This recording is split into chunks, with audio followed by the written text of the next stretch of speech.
বাচ্চারা আমি সেটা বাঁচতে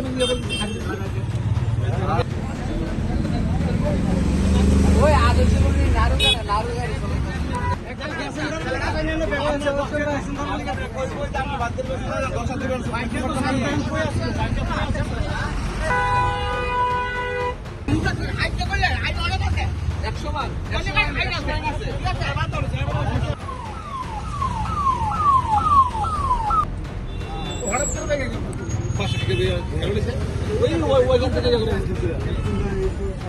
বাচ্চারা আমি সেটা বাঁচতে আমরা বিশালগড় ফায়ার সার্ভিসের পলাইছে একটা বইয়ের মধ্যে অ্যাক্সিডেন্ট হয়েছে। অলরেডি আমি গাড়ি নিয়ে গেলাম, গিয়ে দেখি একটা বাসের পেছন দিক দিয়ে একটা বাইক ঢুকে আছে। তো ইয়ানো কোনো ইঞ্জিন পেটে পাইছি না, আমরা বাইক আর খাওয়া নেমে গেছে। আচ্ছা, নেমে গেছে পরে মানে বাইকগুলো কিচ্ছু হয়েছে না, বাইকগুলো একদম ঠিক আছে। বাসের নিচে বাইকটা ঢুকে আছে। কি নাম? এর নাম হচ্ছে তাবাজ্জুদ। কোনখানে হয়েছে ঘটনাটা? ঘটনা হয়েছে বইয়ের মাথা।